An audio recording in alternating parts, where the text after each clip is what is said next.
This episode is brought to you in part by our friends at Visit Lexington, NC. To learn more about Lexington, go to visitlexingtonnc.com or click the link in our show notes.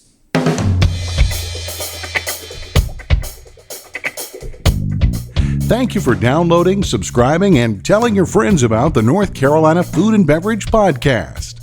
This episode is sponsored in part by Blue Shark Vodka, all the taste without the bite. Blue Shark Vodka, coming out of Wilmington, North Carolina.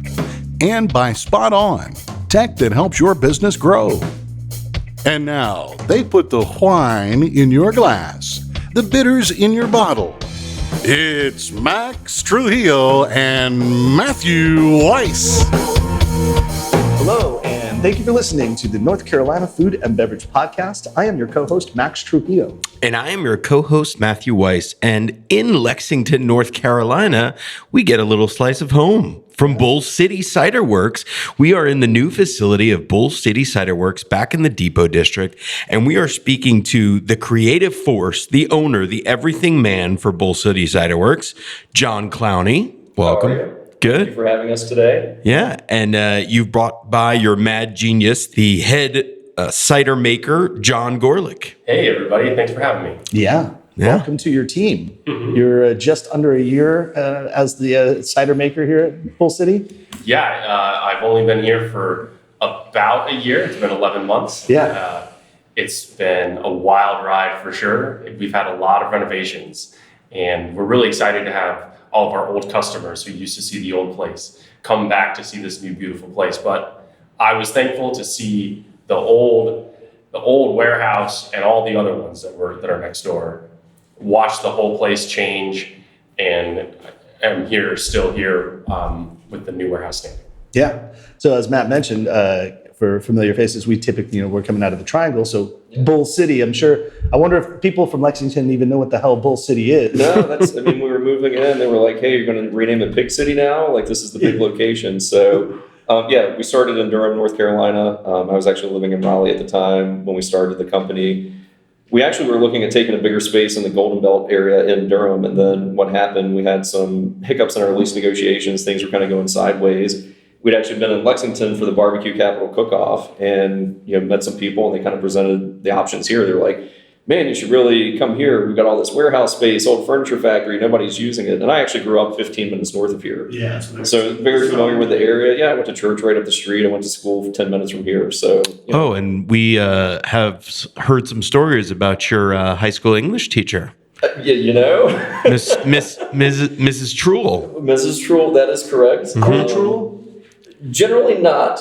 I figured out how to push the button someday, so I did get sent out of class or suspended one time. That's a little inside baseball here, but Robin, who's been taking us around, is Mrs. Cruel Truel's sister. Absolutely. We were actually, so the time I really got sent out of the class is, I guess she was just not having it that day, and we were reading a story about the Yangtze River, and they call it the old demon, the yellow demon, and I was like, you're the old demon. That was a quick pass out of class. You and I are kindred spirits when it comes to exactly. Yeah, Man. I do. I remember getting kicked out of 8th grade. It was English, actually. Yeah, it was English class because I was talking. The teacher told me to be quiet. I kind of was, and then he told me to be quiet again. And then finally, he was kidding around, but he also wanted me to be quiet. He's a balding man. He looked at me and he goes, "Hey, Max." I go, "Yeah." He's like, "Do you want a couple of these?" And he puts his fists up, like he puts his dukes up. I go, "Not as bad as you want a couple of these." And he's like, "That's it. Get out of here. Get out of this class." Yep. So yeah, that's how I rolled in high school and in middle school. That kind of stuff happens. Yeah. But and you got the Wake Forest hat on. I think there's a little connection to Wake Forest as well, right? You're also an alum of Wake Forest. Yeah. Undergrad. I went there and was thankful to meet him while they had a bar across the street. Yeah. We got that on one of the casts. Campus Gas, old gas station in Wake Forest, we totally renovated. So really cool. Nice. Cool position. Yeah, I'm actually from Winston-Salem, right next to Wake Forest. My dad teaches at Wake Forest, taught. He just recently retired, and I'm sure he's very happy about it. But I have been growing up and driving past that old decrepit gas station for a very long time too. So seeing this place change and seeing that place change had a lot of similarities, and campus gas is beautiful. It's kind of the common theme. If you find a really shitty building, I probably like it, and then I'm going to try to turn it into something cool that people can inspect. Your reclamation project Absolutely. all in one. Yeah. Wait, but take it back for a second. So why did you go to Durham in the first place? Yeah, so I also grew up in Winston-Salem, northern part of Davidson County. So technically Davidson County, not Forsyth County, but Winston-Salem address. And then I went to Wake Forest and actually double deep. So my degree has nothing to do with food. It has nothing to do with science. My degree is in analytical finance. And then I have a master's in accountancy and a CPA, which I never practiced, but just certified, not licensed. So immediately after school, I moved to New York, worked on Wall Street for a couple of years. Did that from 2006 to 2008, moved down to Philadelphia. My ex-wife, who also went to Wake Forest, was going to UPenn for veterinary school. So we lived in Philadelphia until 2011 when we moved to Raleigh, and then we ended up, starting the cidery. So originally there were 4 partners, and I lived in Raleigh, and the other 3 guys all lived in Durham, 2 of which who were born and raised in Durham, and 2 of us who were actually born in this area. So anyway, since everybody lived in Durham, that's why we started in Durham. Yeah. If everybody would have lived in Raleigh, I wouldn't have had to drive 30, 45 minutes to get to the cidery all the time. Sure. But so that's kind of how that happened. And so why cider? Yeah. Really the thought process in that, I remember I just locked in and started doing research. It was really Memorial Day of probably 2013. And, at that time, there were probably 2,500 active breweries in the country. There were permits in place, somewhere in the processing for another 2,000. So you're like, holy shit, man, this is going to go to 4,500 breweries. At what point do we hit some level of saturation, right? At that same time, if you looked at cider, the market really tanked, really post-prohibition, and never came back. You had Hornsby's doing a little bit here and there that you probably drank when you were underage. You probably had Woodchuck, stuff like that. Yeah. When you were young, or maybe an entry level, you're in college, whatever else, right? You're like, oh, this is sweet, sugary, delicious. Yep. Before your palate develops, right? Nobody spent any money on cider. Those were really the only 2 things on the market until 2012, when Angry Orchard, which is Sam Adams' Boston Beer Company, just flooded capital into the sector. As soon as they did that, you had everybody else hopping on. So you had Smith & Forge come out, you had Johnny Appleseed come out, anybody with big takes and money, they started making all this stuff. Well, it was a vast departure from what cider was really historically, right? Right. It was very sugary beverage. You're talking Angry Orchard, 16 to 32 grams of sugar. Not very sessionable, not something that you feel like drinking. Even if you liked it, you maybe drink one and then you're toast.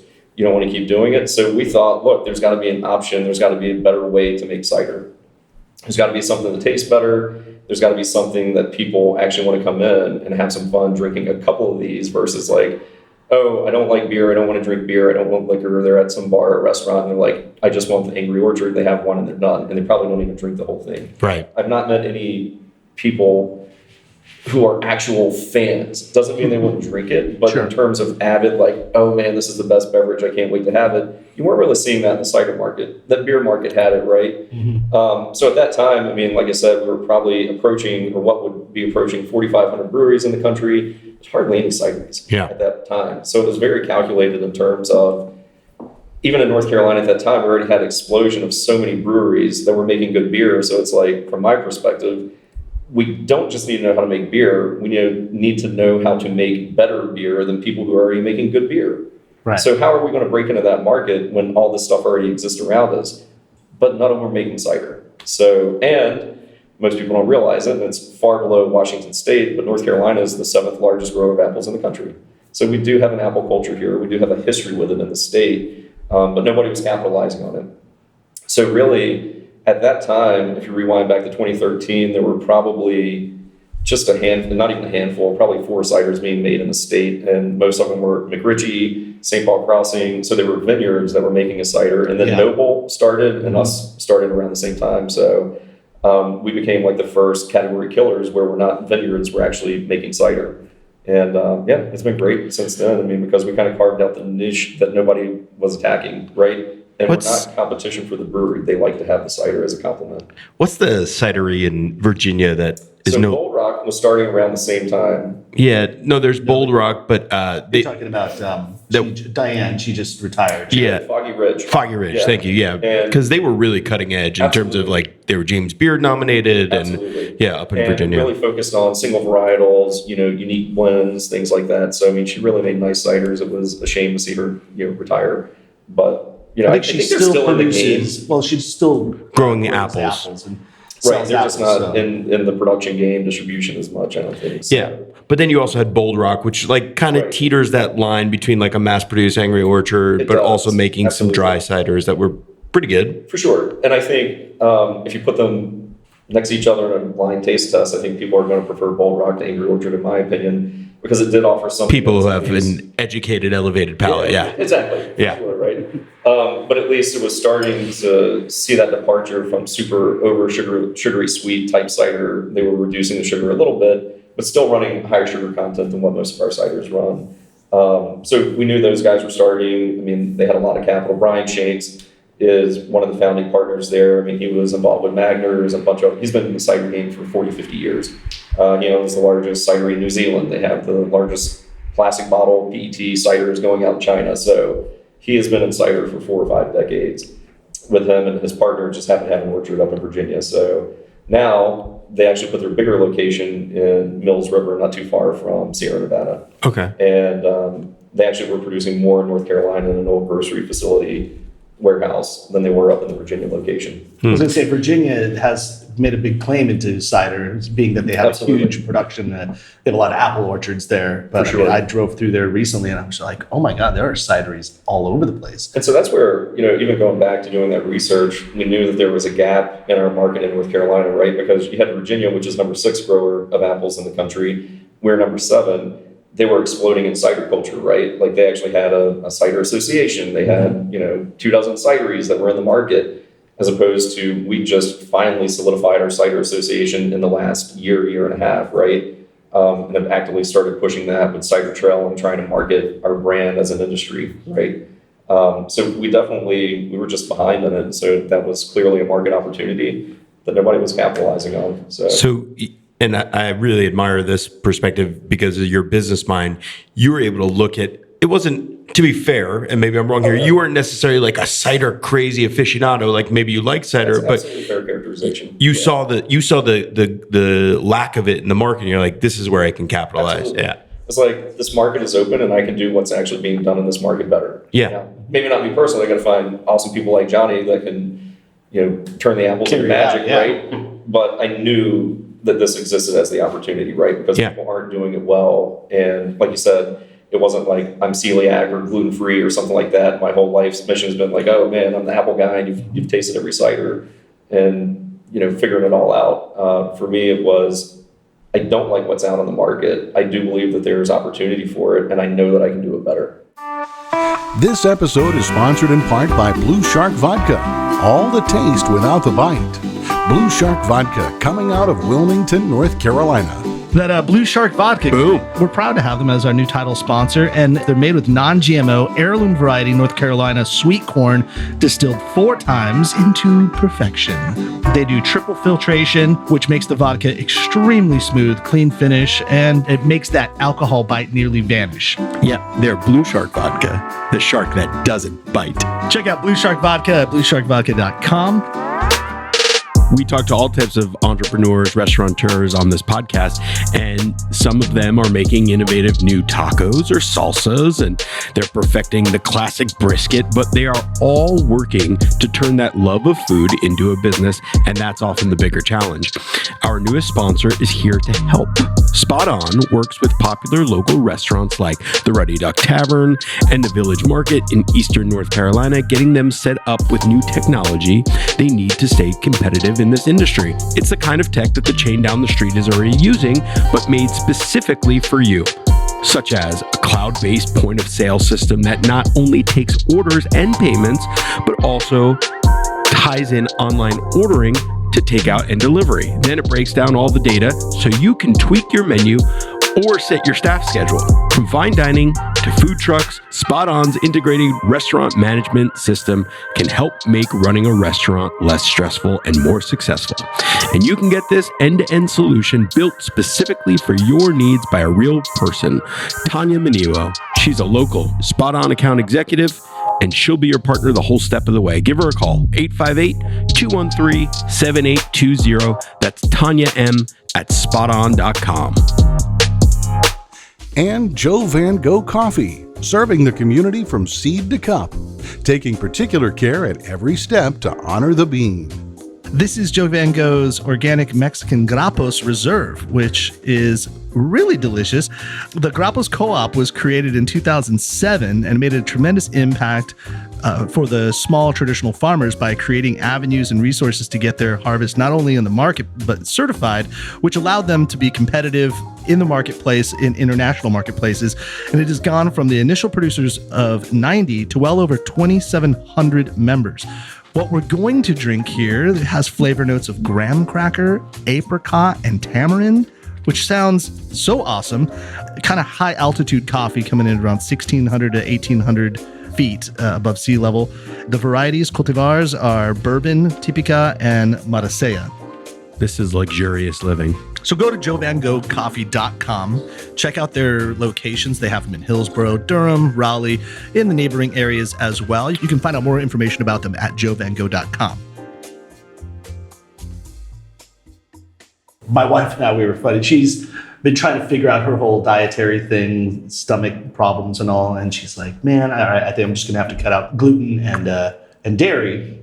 And we were having sushi because of that. Yeah. And it's like, let's have sake tonight. It's like, oh yeah. And you have it. And when you have like these alternative alcoholic beverages, if you will, I mean, it's not like it's alternative, but everyone's drinking liquor or beer or wine. Right. But you have it.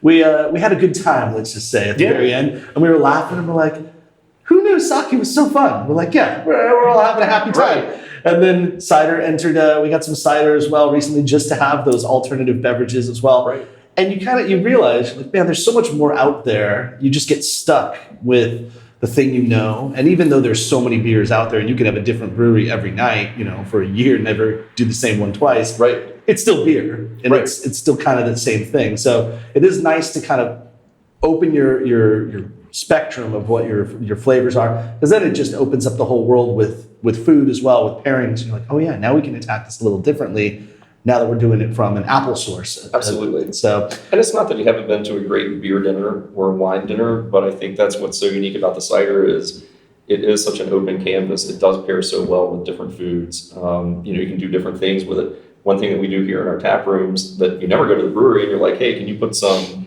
red ale on my Pilsner with a splash of the lager? And you'll be like, what the hell's wrong with you, man?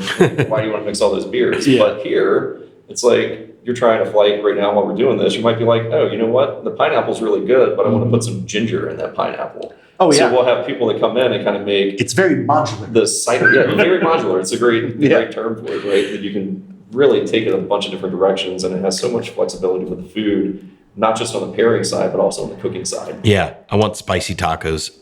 What about, so I'll ask this John over here, just because you're the cider maker. The right John, not the left John. How would you categorize Bull City Ciderworks when it comes to in the spectrum of cider? Where do you think it fits as far as flavor profile? Similar to where you and your wife were trying sake. But now that you're expanding your horizons, you are able to try more things and taste more things. I certainly, before I started working here, only had beer. Yeah. Maybe I tried an Angry Orchard once. Maybe I tried a Woodchuck once, but I don't remember them, and I didn't think they were very good to begin with. Though cider, in my mind, was great when I traveled abroad to London and had some of their crisper, drier ciders. Yeah. That was actually one of my first alcoholic beverages I had legally in Europe. I was 18 when I had that. Oh, right. It was delicious. I really liked it. That was some of the first stuff I had. But then when I came home, of course, I was underage, so I didn't even reach out and try to find something that was similar. I just kind of forgot about it. But once I became of age, I started really just drinking beer, really enjoying craft beer. And so that's why I like working here. We do have craft cider, and we have many different flavors, and we can do a similar thing to what a lot of breweries do. Have their flagship beer, but also have all these different things and try fun stuff. And I really like being able to mix and match in the tap room. All of our ciders have the same base under cider underneath it, and then we add fruit juice concentrates to it in different varieties and present you with some of the flavors that we really like. Yeah. It doesn't mean you can't put the ginger one in any cider you want to have a ginger pizzazz at every single drink.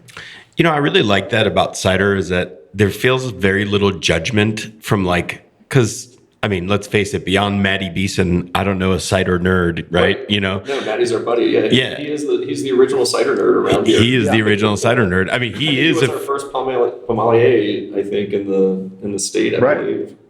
Thank you for saying that because I was just going to say the equivalent of a Cicerone, but Pomalier, training where I know Matty was doing some of the training, so he was, I would say, almost visionary and ahead of his time in terms of thinking like, hey, people cider. He's like, man, I travel. He really likes Spanish styles, like Basque Isastegi ciders, right? Yeah, he wants the cod and the big steak and the smelly foot cider. But do you ever have those in the tap room here? Will you ever put any others?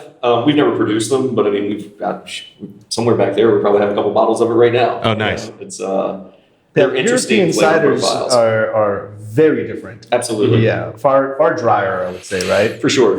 And that's really just kind of comes from sourcing, I take it. Like is that the type of just apples that are grown? Combination, right? So if they are using your crab apples, your other heritage type apples with maybe a little higher tannin content, that's where you're going to get some of that extra dryness, as well as just fermenting all the sugar out, right? Yeah. So most cider, when you actually think about it, and Johnny will go into some of our production, they're really making a higher ABV apple wine, right? Letting ferment totally dry, and then they're cutting it, with water, and then adding back maybe apple juice, concentrate, something like that to put sweetness back in it. So our process is different. Johnny will go through that, but we actually arrest the fermentation, and so then you actually just have natural sugar from the apples. So that is a departure from how probably many of your European ciders are made, and definitely even most of your modern American ciders. But what are you doing to arrest the fermentation? Because don't you have to put sugar back in to arrest the fermentation? Well, we arrest the fermentation, and so we call temperature, tanks. So we bring it in. I think John was talking to you guys about the process, bringing juice in today, and they just pitched a nutrient and started fermentation today. So he'll watch the sugar content over the next 5 or 6 days, and then basically take that temperature from your 68, 70 degree mark of where we like to keep the fermentation and drop it down to like 33 degrees. So he already knows the perfect math. Here's the final sugar that I want. Here's the final Brix that I'm looking for. I know when to start cooling those tanks. It's going to take them down to 33 degrees. Those yeast will stop working, right? They're going to flocculate. They're going to slide down the tank. He's going to rack them, just open the port, move some of the yeast out, and then hold it at that temperature until we filter it. And so we filter with cross-flow filter. So that really gets everything out. Nice. So back to the Johnny G for a second. This is a very rare thing. Like you already were an established, successful cidery. Totally. And then you find this diamond in the rough who doesn't have a background really in brewing or anything related. How did that come to be? He's a Wake Forest guy, so he's. So there you go, Demon Deacon. He's got the You guys are probably like big Chris Paul fans too. Right, exactly. Chris Paul, when he retires, he'd come here. We'll hire him. Right. We'd love to have him. No, but obviously we met up there. But John, I think is, like I said, he's very focused and very intentional with the fermentation, which process and paying attention is something that I very much like. And he's also just a genuinely good person. So enjoy having his jokes and the stuff that he says around the warehouse. So he keeps it light and lively and fun. But how did that work? Like you met him, seems like a good guy, intelligent guy, and then you're like, why don't you come be my head cider maker? Hey, Johnny, so Mo is going to be leaving as our head cider maker. And so do you want to start making cider and learn how to do it like this week? Wow. And so, Johnny came on and started doing the transition. The good part about that is, then a lot of, I'd say his learning curve and education was more focused on scaling up, obviously avid home brewer, but learning to work on commercial equipment. which was good that that's all he had to focus on. It wasn't like, man, I got to focus on commercial equipment and I have to figure out what the hell I'm actually supposed to be making. It's like, dude, I'm telling you what you got to make. Like, here's when it's supposed to come out and what month and how much we need to make. So we know that part. We just have to focus on actually execution and making sure the learning curve and the support so that you learn how to use these commercial vessels and equipment are there, which I think we successfully did. And that'll be part of his next iteration and phase of growth, is really taking more of that creative freedom. You know, what is it that we're not making? Or is there something with just North Carolina apples or a couple varieties of apples or something weird that he thinks is going to be better or unique or adds value to the experience when you come here that I want him to do? There's blocking and tackling that we have to do, right? We know we sell thousands and thousands of gallons of off-main standard semi-dry cider, semi-sweet cider, right? So we know we have to do that, and that, you know, fulfills and fuels growth and also creates that creative opportunity. So someone like John can focus on, hey, you know what? Everything's under control here. We've got these small batch tanks. I want to go to North Carolina. I want to do nothing but Arkansas blacks, or I want to do a Stamen Arkansas black blend, or I want to use a different yeast, right? Which we've done a little bit of different yeast that he's done for some of our bright leaf series, which we typically just do a drier cider, and we'll use different yeast. We typically use English ale yeast. When you did your last bright leaf, what did you use? English ale yeast, but I gave it a little honey to allow it to dry down and give it a little higher alcohol content. Yeah. That's One cool. thing I don't see out here, and I'm wondering if it's intentional or maybe it's something that will come in time, are barrels. And if you've considered barreling your cider and aging it that way. So it's something we've certainly done in the past. We've done bourbon barrel ciders. We've done rum barrel ciders. We've done tequila barrel ciders. We have cider right now that is in a Honey Girl meadery. They did a barrel aged version of it after it had something with fig in it. And then we've taken it. It's been going for a year down at the Durham location. Oh, wow. Okay. The one, we had a mojito cider, which was mint agave and lime. And then we put that into rum barrel for a year. Unfortunately, that got some infection where it was like, it could have been an amazing cider. Instead, I tasted it and it had acetaldehyde in it. So you basically had nail polish kind of nose to it. Yeah. Very terrible. That sucks. It really sucks because you're like, oh, hell yeah, we're going to sell this for like $20 a growler. Like, we're going to pour that out.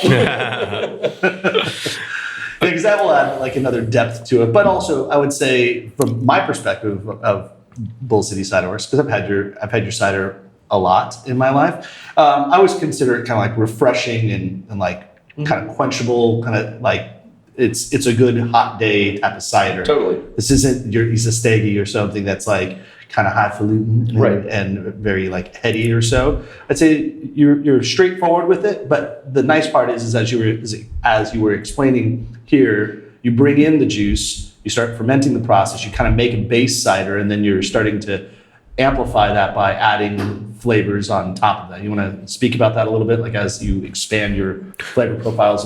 Well, can we put that into practicality by maybe telling us what we're drinking here and tell us how you did it? Yeah. So the farthest one away from you guys right now is called Upside Down. Okay. Pineapple Upside Down. That one is, the only ingredient into it is pineapple. When we use that stuff, it looks like pineapple sauce. It looks like applesauce. A lot of our customers only come in when the keg is almost done, where they can actually get the pineapple junk that's at the bottom of the keg. They love drinking for some of the customers would really love that. Others love this cider. It is one of our only cloudy ciders. Whenever we make certain seasonal things, we like to leave the ingredients in the tank, meaning we don't filter the ingredients out. This one, especially, you can see it. It is a cloudy drink, and the rest of them are crystal clear, except for how dark the hue of it actually is. So, like I said, this one is just pineapple. Yeah. We try to come up with creative names. So Upside Down, Up, CIDE. So like cider. Oh, cider, nice. So we actually can spell, but we try to keep it fun, try to keep it cute names. That's actually, and you guys probably have heard this talking to as many people as you have. That can be one of the most frustrating things and complicated is coming up with a name for something. Mm-hmm. Oh, it's almost impossible. Oh, it's almost impossible, man. Yeah. And that's why I like Cherry Tart, which you don't have in here. That was supposed to be a seasonal cider in August of 2015. was so popular it stayed on forever. It was actually called Cherry Bomb for the first, I don't know, a few months. And Julian Cider out of Southern California, they had a Cherry Bomb. I was like, well, shit, dude, we should probably think about a different name before these guys send us a cease and desist. And so we just kind of plugged it like, hey, Cherry Tart, that's the name of it for now. We never came back to add a different name, so it's been Cherry Tart for 5-6 years now. So It's not changing. It's like it's not changing. it's like the South Park episode of Simpsons did it. Simpsons Right. did it. Everything's been done basically. That's why Right. even at one of the breweries I was working with, we just said, you know what, screw it. Let's just call it like the name of the beer because that's generic and you can't, this is a hazy IPA. Like, this is brown ale. Yeah, it's like because like you're chasing your tail trying to come up with new names all the time. Well, that's Except what- for that time you come up with a really good name and then you're like, oh yeah, I'm very proud of this. Yeah. Well, that's what Jimmy the bartender said last night. He's like, I'm not getting into this anymore. I'm just going to call it what it is. So Right. this is a strawberry lavender vodka drink. right. Like, fantastic. Yeah. Your house is probably the most valuable asset you own. But think about it. How much time do you spend taking care of it day to day? Enter Exhale, where you get a dedicated home manager who takes the time to understand your home's unique needs and ensures cleaning, maintenance, and inspections are taken care of. And if you need help with repair or improvement, Exhale will handle that too. Visit exhaleathome.com to learn more and book a consultation. We'll take it from here. Triangle Wine Company, locally owned and operated. Triangle Wine Company is committed to creating the best shopping experience in fine wine and craft beer. So tell us something else that we're drinking. Yeah. What are we Great, drinking yeah. next? So up next, these first two are in our summer pack. Yep, you get very blazed. Berry Blazed. This one's called Berry Blazed. It is a blackberry cider. Mm-hmm. And we had slated it to add quite a bit more blackberry to it, but once I started adding the blackberry concentrate to the tank, it was so tart that I stopped and I said, guys, you have to taste this. Yeah. I do not think we should add any more to this batch right now. This is very tart. Thankfully, this stuff is really expensive, and so we cut the cost in half. But it's a beautiful cider. It is certainly one of our tartar ciders. Also has plenty of that blackberry flavor behind it, and of course the apple hinting in the background. Yeah. That cider is certainly one of my favorites. And color-wise, it looks like a red cider. It looks like a tart cranberry color. Matt, That's I'm pretty going to put awesome. you on the spot right now. Ooh. This is our spot-on moment of the week. Oh yeah, a spot on moment of the week. If you had these ciders and you were trying to pair some food with it, like where do you go when you obviously there's I already said. content. What? I want spicy tacos. Like, yeah. That I was want, his immediate answer, spicy Yeah. tacos. Spicy tacos. so you have the sweetness and then the It's a like very taco meat, broad jalapeno. Yeah, sure. But What are we talking? Fish, shrimp, beef. Pork. Chicken tinga. There's a lot going on there. Drink some. Come on, Matt. Give me something. I mean, I'm thinking poultry. I'm thinking chicken because it's light. It's like light, and it will go with it. And it will pick up all the spice.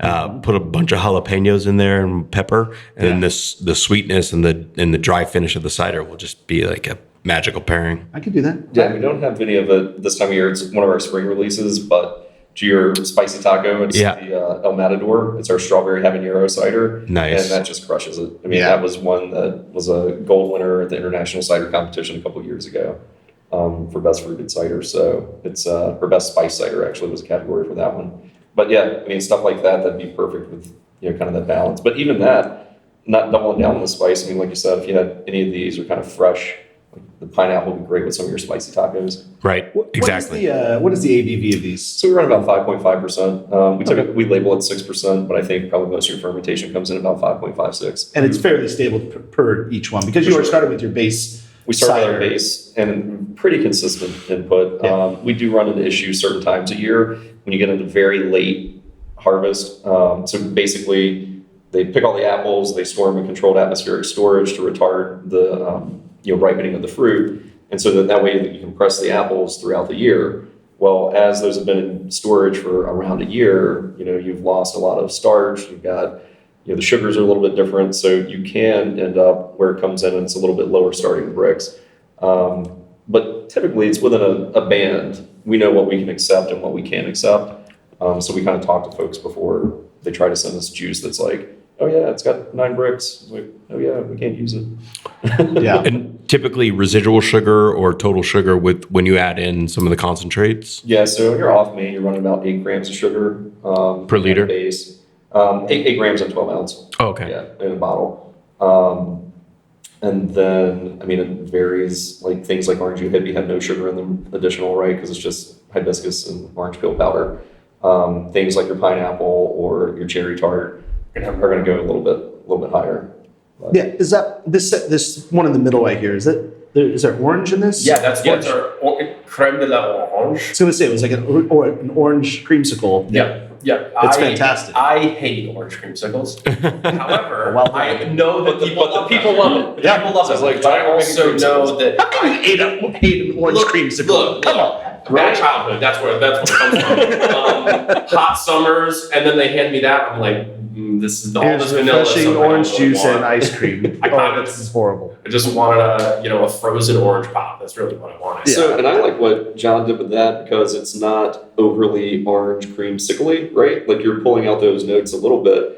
For people who really are the orange creamsicle fans, are like, I want more cream flavor to it, more vanilla, right? So we're thinking next year we'll actually do 2 batches of it where it's this, but then before we keg the final run of it, actually amp up the vanilla where it's like a double cream. Yeah. You know, just like somebody doing their double IPAs or, doing a couple different iterations of the same thing. Right, somebody who loves orange creamsicles and somebody who hates are still going to drink this. Yeah. We just wanted to capture as many people as possible and really, and also not hand somebody something where they drink it and they say this is way too much of something or the other. Right. Yeah. Where they enjoy it and it tastes good. And not that you're ever going to please everyone, but we do try to take a balanced approach with the different styles and different things that we put out. And to one of your points, when he was talking through the berry glaze, certainly something that your breweries don't get the forgivable nature of cider. He's like, oh, I'm putting blackberry in, and I realize it's maybe a little too tart. I don't want to put all the blackberry in. Like if you're throwing something in your boil, you're already in. Yeah. Like, you've already made that mistake if you made a mistake. So Yeah. we do get a little more forgivability. That being said, we also deal with a little more irritable fermentation because it is a more delicate product than your beer, I think. So it's got its pros and cons and challenges on both sides for sure. This fourth one right here. Am I wrong to say that I'm getting a little cheer wine in here? So it's interesting. So I think in the past people have always thought that or almost like a cherry cola. Cherry but it's cola, not. yeah. Totally. That's what it And there's tastes no like. cherries in it. And Yeah. there's no cola in it. And there's no cheer wine in it. What are we drinking? So that is ludicrous. So it is blueberry with a hint of lemon in it. It's really, Nice. really good. Isn't that Yeah. delicious? Yeah. That's what I brought then. That just came out last Friday. Yeah, it's very good. Yeah. So what's a residual sugar on this? Because it's blueberry. So Blueberries will certainly have more, but what we end up getting from the organizations that give us the fruit juice concentrates, everything's at 65 bricks. It's a 5-gallon bucket of 65 brick stuff, but we really don't displace a lot of volume with what we add back to the cider. It certainly will increase from our base sugar content, but It's only a few grams. yeah. it's really surprising. Do you find very different tastes, like what's popular from the Lexington location versus the Durham location? So it's interesting. We just recently got a lot of started hipsters doing in more. Durham. Oh, absolutely. Trust me. So going back to the barrel that went bad, that had the rum barrel with mojito in, they initially put the kegs on. I was like, we got to take this off. People are like, why'd you take that off? They sold some of it in Durham, like most of the keg. I'm like, Yeah. oh, somebody thought this was amazing. Like, it's got this crazy nuance to it. In my wine sales days when I was a shitty wine rep and didn't taste all my bottles, I remember popping a bottle from somebody really, really badly corked. Right. But I didn't know because I was a shitty server or Right, salesperson, at least to that day I was. And I sold it as a by the glass. The guy loved it. He's like, this is the best ever. And I'm like, okay, Like, cool. dude, that's Sent him 3 almost cases. And then when he tried it, a good bottle, when he received it, he called me. He's like, this tastes nothing like the one I had. You're like, I was dude, uncork that thing, let it turn to vinegar for about 5 days, and then drink it. then you like it.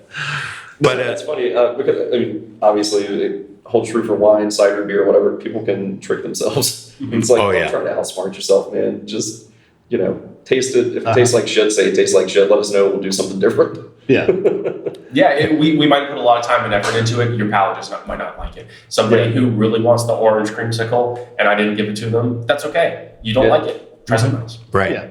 Yeah. To the question, we started doing some polls via Instagram, and we primarily market through social media channels, obviously, like most people in the space, and doing some of the polls just on the summer pack. We are seeing some differences in trends in t-shirts as well. Some people liking t-shirts versus tank tops in different locations, or liking berry blaze over pineapple, or the orange cream. So it was actually kind of interesting to get some of that data. Yeah. Berry blaze, the blackberry, the tartar flavor actually did really well here as opposed to the pineapple in the other two locations. So very interesting. Yeah. That brings me to a question that I've been wanting to get to is, so you said a little bit about, why you moved here because you saw these spaces, but did you need to move out of Durham? Why did you want a second location? Was it necessary? And why did you move the production here? Yeah. We had, like I said, we were looking at stuff over in the Golden Belt area, kind of behind the Cotton Room and all the stuff that was redeveloped there at the time. Well, it was partially redeveloped at that time. It worked out for us. I think one of the real advantages was we were also going into distribution, right? So Self-distribution, right? Well, we actually picked up distributors pretty early too. So we do self-distribution here through Charlotte Market. Okay. All handled out of the Lexington location, but then we use, Long Beverage, Caffey, Coastal, Healy, Skyland throughout the rest of the state. Oh. So for us, and we had expanded in briefly into Georgia. We're doing stuff in South Carolina, still do. So logistically, it made a lot of sense to be here because you're right off of 85 and very close to 40. So you could really kind of get where we needed to go in the state pretty quickly. And our real estate costs, obviously, were much lower here in Lexington than they were in Durham. Yeah. Sure, of I course. mean, if you're looking for warehouse space even back then, for sizes we would have been looking at, we may have been $5 a foot for true distribution center style modern warehouse space, which is not what we were looking at. So we may have been $12 to $14 a foot getting started. And the thing is, it's the tanks, I know that they're eye candy, they're very beautiful, but they take up a lot of real estate. And if you're paying $12, $14, $20 a foot because you're in an interior location, you are paying a fortune for storage. Right. Dead storage. Right. You cannot make money. There are not asses in seats in front of your tanks in the production space. So, John G is a good looking boy, but they're not coming to watch him make the fermentation. Yeah. Exactly. Right. They're only going to pay so much. For John. So is there any production still going on in Durham? Or?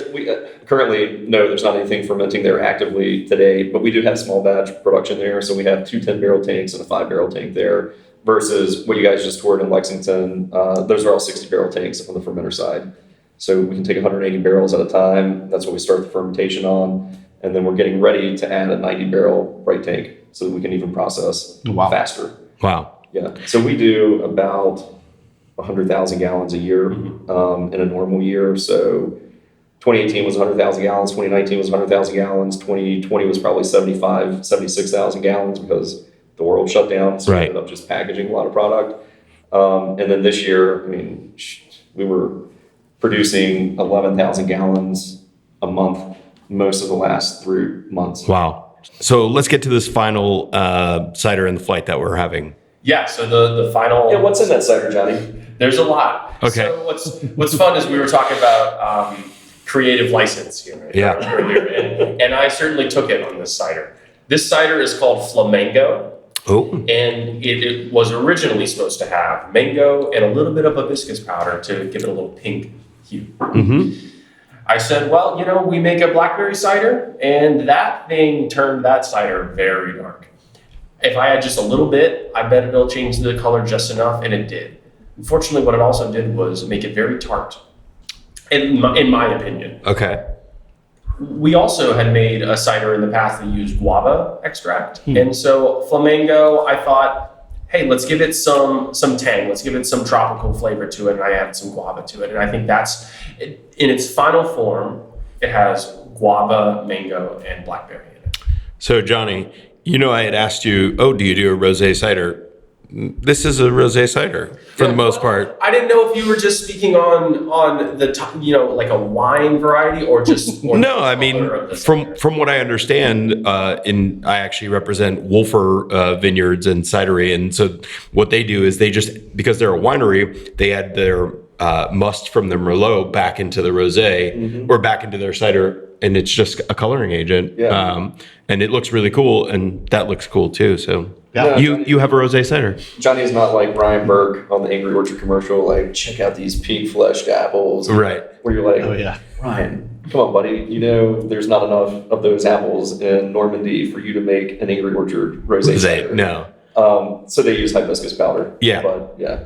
Yeah, no, we talked with the guys from STEM, Maddie Beeson's Yeah, company, totally. and they were saying, and I asked them, I said, can you make a rosé cider like by just maceration of the skin? And they were telling, what's the name of them again? The pink flesh apples? I cannot remember. You just the said name of the apple. Well, it's a Norman variety is typically there are. Yeah. But actually, Alan Henderson, Henderson's Best in Hendersonville, North Carolina, they do grow some of the pink fleshed apples, red fleshed apples. And I forget the specific name of the one that he has, but the origin really is kind of that Norman Peninsula. Yeah. Where as soon as you see Angry Orchard, Ryan Burks, he's a cool guy, but it's like he's cutting the apple and you're like, come on, Ryan. You didn't go over there and haul back a couple crates of these. Right, because to actually extract enough color to actually make your cider a rosé hue would just be like an enormous amount that you couldn't do. Yeah, so Totally. cool. Yeah, this was for sure kind of the lesson in the creative freedom where I'm like, okay, so John, I'm not upset at all about making a better cider if we think that there's a better way to make it, or having some creative freedom and putting some other ingredients and things in it. That's awesome. Please don't do it right after the marketing team has put all this shit, online for 2 weeks and everything else. And yes, it's a better cider, but we need to make that decision before. It's like, hey, we have engaged 6 other people focused on what this thing is, and now it's a little bit different. Nice. But end result, end product, I mean, obviously never going to condemn anything that's awesome, and it's a better way to do it. You made a better cider. Right. So we'll do it this way moving forward. We'll also market it that way moving forward. It's certainly a lesson, and Yeah. I will take it and certainly let everybody know what I'm doing so that we can make the best cider we can make. Yeah. And let everybody know what's in it as well. Yeah. Well, thank you for letting us behind the scenes into that little scenario, because I think that's important. But the transparency also shows like you're trying to make the best cider. But yeah, as any good marketer, I'm sure Leah over there is thinking, yeah, marketing has got to talk to production. It's sure. it has to be an open line of communication. And that's the thing is, for us where we've grown, fortunately, even coming out of the pandemic, we'd opened up the location in Greensboro in January. We have obviously our Durham location, did all the renovations, everything here. We have added people. We have, gone from the organization where it's like, hey, you come in here, man, and here's a pile of work and grab some of this and grab some of that and grab some of this. And I was like, no, well, we've got to specialize and have people focused on the areas they're supposed to focus on. So if you're doing production, you're doing production. You're doing retail, you're doing retail. We're no longer the size where it's like, hey man, I just kegged up like 16 pallets worth of product and now I'm working the bar on Friday night. Like we're past that point, which is a good thing. Mm-hmm. But that from a managerial perspective creates its own challenges of encouraging and giving people enough tools in their different divisions to focus on doing things properly, and also making sure they're working across. You don't want to work in silos. Even though you're specializing, you have to still work as a team. You can't be in silo and like, well, hey, I did all my stuff. I don't know what you guys were thinking. So, that's its own set of challenges around growth and high growth like we've fortunately experienced. Lastly, about distribution. I know we talked about it a little bit, but Yeah. where are you? Are you outside of the state? Yeah, so we're still in South Carolina, not statewide in South Carolina. We did in the past a little bit of distribution down toward like Charleston, Columbia, but really our efforts in South Carolina now are kind of Greenville, Spartanburg area, and that actually performs quite well. Did your brother Jadavian Clowney help you get into South Carolina? Rights down there. Yeah, exactly. Because you guys look very much alike. Yeah. He's doing Very similar. He's just a little bit faster and slightly taller than me, but, just a little bit. Otherwise, it's cool. Otherwise, you guys are like basically twins. He played American football, played soccer. Yeah, almost the same. I assume that Virginia's probably not knocking on the door for ciders to come up that way. They're like, we're good, bro. Right, because it's really saturated up there versus South Carolina. What is Windy Hill? They've been down there for a long time. Oh, They've got okay. an orchard kind of in the Highlands, 26 if you're coming back toward Asheville. So they've been around for a long time, but they do more of like a Foggy Ridge, almost like more wine style, boutique style of it, 750 ml bottle kind of deal. Yeah. There was a brewery, Cyclops, that was making a cider. The owner passed away, so I don't know if they continued with whoever kind of took over the brewery after that, making a cider or not, but they were just kind of dabbling in it. And then more recently, Ship's Wheel started down in Charleston, very small. But so I mean, South Carolina, which South Carolina is reasonably smaller than North Carolina too. I mean, you're probably 3 to 4 million people in the whole state, as opposed to you guys are in the Triangle. There's 3 million people there. There's 3 million people here. There's 3 million people in Charlotte. I mean, we're 10, 11 million people. So North Carolina certainly has been more lucrative for us, but we're going to continue looking at expansion south. And what about Georgia? Georgia, they were a little slower to the uptake on cider. I think kind of bastardized a little bit because of some of the laws that they had, where initially I think the only ciders you had to actually own an orchard or some portion of your own fruit. I think that may have changed. They've certainly undergone a lot of law changes there, because you used to not be able to have a tap room at the brewery either, right? Sweetwater, stuff's everywhere. And you would go to Sweetwater, and there was like this private event room that you could kind of have your private event thing going on, but there was no real tap room, right? You couldn't just go there and like drink at Sweetwater like we do at our breweries. Old, archaic laws. Oh, very old. Well, self-interested parties, right? So post-prohibition kind of crafted how you want that stuff. And unfortunately, North Carolina, South Carolina, Georgia, a lot of Bible Belt, where a lot of that stuff's existed entirely too long. It's good to see that some of it's changed, for sure. The last few years, more cider has popped up in Georgia. There's one, I went to a class with a guy up at Brock University. He's getting ready to start in kind of August, September. They have a little orchard, but they'll be buying apples elsewhere to supplement what they have. Tree Frog started in Marietta probably 5 or 6 years ago. Urban Tree started down in Atlanta probably 6 years ago, 5 years ago. And they also did a lot of fun stuff with cider cocktails. So really cool spot. You're paying attention to these to your counterparts. That's good. Absolutely. You have to, right? And it's for multiple reasons. It's what successes or failures are they seeing? Is there stuff that we can do to help them? Yeah. Is there stuff that they can do to help us? Just try to pay attention to the market. I mean, you can learn a lot if you just pay attention to him. It's also because he remembers a lot. This guy will remember the thing that I forgot about 2 weeks ago. Yeah. And thankfully reminded me about it so I could go back and do it. So I wouldn't think that a lot of us want to do our due diligence. He just remembers it all as well. Yeah, you're like, did I get my check last week? Oh yeah, I got it. You got it. Did I? Yeah, you got it. Trust me. Yeah. No, it's definitely one of those things where it's probably helped me academically and otherwise, where I do not have a photographic memory or anything like that. I just remember a lot of stuff. So it's easier to walk around the warehouse like, hey, do we remember that? Do we remember this? Do we remember that? Because he does. Because I remember that. It's funny. This has nothing to do with anything, but I was listening to that.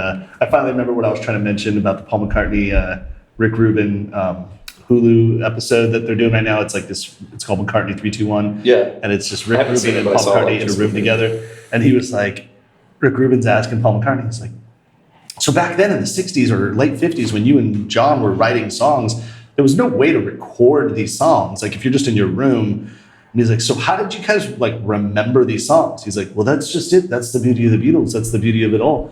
We had to write songs that were catchy enough so we would remember them. I mean, like, yeah, that actually kind of made sense. Like, makes a lot of sense. Yeah, right? It's like it had to be memorable because you had to remember it to write it. That's a good strategy to come up with a hit, right? Yeah. Right, seriously. It's catchy. It sticks with you. Yeah. That's it. Well, thank you guys for in letting us come into your new home out here in Lexington. This has been really a pleasurable experience so far. We've been all over the place so far. Yeah. And this is great just to see I love that the fact that you guys were kind of started in Durham and then we travel all the way across the state, and then we're right back where we started, sort of. But, Right. But it's really cool. I appreciate you letting us come in here and watch the growth of what you're We're doing gonna out keep here. expanding, so wherever you guys go, be like, did we just do something with those guys? Yeah. You're like, yeah, you remember me?